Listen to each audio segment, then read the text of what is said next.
வணக்கம். நம்ம இப்ப இந்த வீடியோல என்ன பார்க்க போறோம் அப்படின்னா, மெட்ராஸ் யூனிவர்சிட்டியில financial management question paper November 2024ல கேட்ட ஒரு 5 மார்க் ப்ராப்ளம் தான் இப்ப நம்ம இந்த வீடியோல பார்க்க போறோம். இது பாத்தீங்கன்னா, time value of money. Okay, அந்த சாப்டர்ல இருந்து இந்த கொஸ்டின் கேட்டிருக்காங்க. அதாவது ஃபினான்ஷியல் மேனேஜ்மென்ட் பொறுத்த வரைக்கும் இந்த டைம் வேல்யூ ஆஃப் மணில யூஜி ஸ்டூடெண்ட்ஸ், அதாவது பிகாம் கொஸ்டின் பேப்பர்ல இது வரைக்கும் வந்ததே கிடையாது.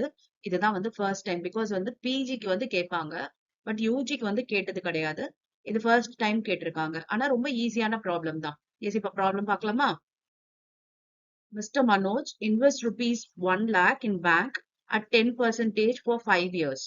Calculate the maturity value if interest is compounded annually. What will he get more if interest is compounded half yearly? Okay, இப்ப பாத்தீங்க மனோஜ்ன்றவர் 1 lakh rupees இன்வெஸ்ட் பண்ணிருக்காரு பேங்க்ல. அதுக்கு ரேட் ஆஃப் இன்ட்ரெஸ்ட் எவ்வளவு அப்படின்னா 10%. எத்தனை வருஷத்துக்கு அப்படின்னா 5 இயர்ஸ்க்கு வந்து இந்த ரேட் ஆஃப் இன்ட்ரெஸ்ட் அண்ட் இவ்வளவு அமௌண்ட் பண்ணிருக்காரு, பிரின்சிபல் அமௌண்ட் இது. இப்ப வந்து என்ன கால்குலேட் பண்ண சொல்லிருக்காங்கன்னா, மெச்சூரிட்டி வேல்யூ என்னன்றதை கண்டுபிடிக்க சொல்லிருக்காங்க. இன்ட்ரெஸ்ட் வந்து ஆனுவலா காம்பவுண்ட் ஆச்சு அப்படின்னா அதோட மெச்சூரிட்டி வேல்யூ என்ன, இல்லைன்னா ஹாஃப் இயர்ல காம்பவுண்ட் ஆச்சு அப்படின்னா அதுக்கு மெச்சூரிட்டி வேல்யூ என்ன அப்படின்றத கேட்டிருக்காங்க. ஏதாவது டிஃபரன்ஸ் இருக்குமா ஹாஃப் இயருக்கும் ஆனுவல்கா காம்பவுண்ட் ஆச்சுன்னா அப்படின்றது கேக்குறாங்க. எஸ், நம்ம ஃபர்ஸ்ட் வந்து ஆனுவலிக்கு கம்ப்யூட் பண்ணுவோம், அதுக்கப்புறம் ஹாஃப் இயர்லிக்கு கம்ப்யூட் பண்ணலாம், அதுக்கப்புறம் வந்து ஏதாவது டிஃபரன்ஸ் இருக்கா அப்படின்றத பார்க்கலாம். ஓகே, இப்ப இதுல பாத்தீங்கன்னா இந்த 1 lakh rupeesன்றது என்னன்னா பிரின்சிபல் அமௌண்ட், அண்ட் இது ரேட் ஆஃப் இன்ட்ரெஸ்ட், அண்ட் இது நம்பர் ஆஃப் இயர்ஸ். ஓகே, இப்ப நமக்கு இந்த 3 இன்ஃபர்மேஷன் தான் தேவை. இப்ப பாருங்க, இப்ப இந்த மெச்சூரிட்டி வேல்யூ கண்டுபிடிக்கிறதுக்கான ஃபார்முலா என்ன அப்படின்னு பாத்தீங்கன்னா இதுதான். ஓகே, காம்பவுண்டட் ஆனுவலி அப்படின்னாலும் சரி, ஹாஃப் இயர்லினாலும் சரி, இல்ல வந்து மந்த்லினாலும் சரி, நமக்கு ஃபார்முலா இதுதான். என்னது? எஃப்வி. எஃப்வின்றது என்னன்னா ஃபியூச்சர் வேல்யூ, அதாவது maturity value. P plus 1 plus R to the power mn.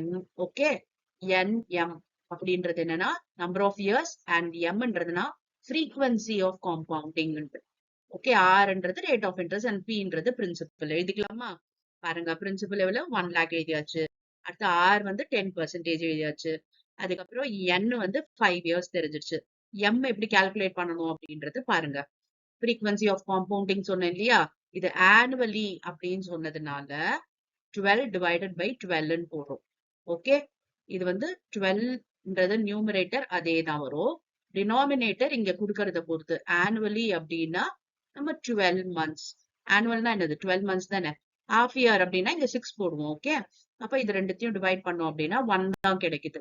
So இந்த ஃபார்முலால சப்ஸ்டியூட் பண்ண போறோம். அப்ப P 1 lakh போட்டாச்சு, அண்ட் 1 பிளஸ் ஆர் வந்து 10% இல்லையா, 10% எப்படி எழுதலாம்னா 0.1 எழுதலாம். அப்புறம் என்னன்றது 5 அண்ட் எம்ன்றது நம்ம கண்டுபிடிச்சிருக்க 1. அப்ப 5 into 1, அப்ப 5 தான் வரும். அப்ப 1 plus 0.1 என்ன வரும்? 1.1 வரும். 1.1 to the power 5. அப்ப என்ன பண்ணணும்? 1.1 into 1.1 into 1.1 into 1.1 into 1.1. அது மாதிரி 5 டைம்ஸ் பண்ணணும். ஏன்னா பவர் இல்லையா? இப்ப வர்ற வேல்யூ என்ன அப்படின்னு பாத்தீங்கன்னா 1.61 வருது. அது 1 lakh ஓட மல்டிப்ளை பண்ணுவோம் அப்படின்னா 1,61,051. ஓகே, ஆனுவலா காம்பவுண்ட் ஆச்சு அப்படின்னா 1,61,051 வருது. இது ஹாஃப் இயர்லிக்கு பார்க்கலாமா? சேம் ஃபார்முலா, எந்த வித்தியாசமும் இல்ல, அதே ஃபார்முலா தான். பிரின்சிபலும் அதே 1 lakh தான். ஓகேவா? இப்ப ஆர் பாத்தீங்கன்னா இந்த 10%ன்றது ஆனுவலுக்கு, அதாவது ஒரு வருஷத்துக்கான ரேட் ஆஃப் இன்ட்ரெஸ்ட் 10%. இது ஹாஃப் இயர் அப்படின்னும் போது அதுக்கு என்ன? 5% தான். ஓகே, இது வருஷத்துக்கு 10%, அப்ப டிவைடட் பை 2 ஹாஃப் இயர்ன்றதுனால அப்ப 5% வருது. அண்ட் n பாத்தீங்கன்னா அதே 5 இயர்ஸ் தான். இப்ப இங்க frequency ஆஃப் காம்பவுண்டிங் என்ன வரும்? 12 divided by 6 போடணும். ஓகே, புரிஞ்சுதா? ஹாஃப் இயர்ன்றதுனால 6, நியூமரேட்டர் வந்து 12 தான், டினாமினேட்டர் வந்து ஆனுவலின்னு கொடுத்ததுனால நம்ம ப்ரீவியஸா 12ன்னு போட்டோம். இதுல ஹாஃப் இயர்லி அப்படின்றதுனால 6ன்னு போடுறோம். அப்ப என்ன கிடைக்குது? 2 கிடைக்குது. சோ இந்த ஃபார்முலால சப்ஸ்டியூட் பண்ணுவோமா? Pன்றது 1 lakh, அப்புறம் 1 plus 0.05. ஏன்னா இங்க 5% வந்திருக்கு இல்லையா, 5% 0.5ன்னு போட்டுறக்கூடாது. 0.5 போட்டா அதுக்கு அர்த்தம் என்ன? 50%ன்னு அர்த்தம். இது நமக்கு வெறும் 5%. ஸோ 0.05.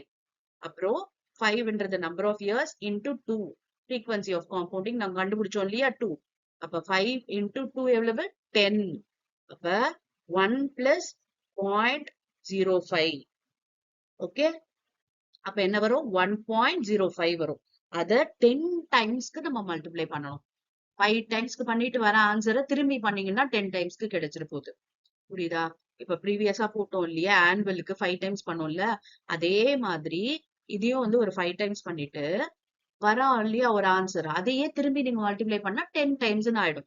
இல்லாட்டி 10 டைம்ஸ்க்கு நீங்க வந்து 1.05 இன்டூ 1.05 இன்டூ 10 டைம்ஸ் போட வேண்டியது இருக்கும். அதை விட ஷார்ட்டா நீங்க இப்படி பண்ணிக்கலாம். ஓகே, இப்படி பண்ணீங்கன்னா பாருங்க 1.6289 வருது. சோ இதை 1 லேக்கோட மல்டிப்ளை பண்ணோம் அப்படின்னா 1,62,890. இப்ப பாத்தீங்கன்னா நமக்கு ஆனுவல் பண்ணும்போது கம்மியா தான் ஆச்சு காம்பவுண்ட் ஆனது. ஓகே, இப்ப பாருங்க ஆனுவலி அப்படின்னும் போது நமக்கு வந்தது எவ்வளவுன்னா 1,61,051 தான் வந்துச்சு. ஆனா ஹாஃப் இயர்லின்னும் போது 1,62,889. நம்ம கொஸ்டின் என்ன கேட்டிருந்தது? Will he get more if interest is compounded half yearly அப்படின்னா yes, mister Manoj will get rupees 1,838 more interest. Okay, இந்த அமௌண்ட் வந்து ஹாஃப் இயர் அண்ட் இது ஆனுவலி.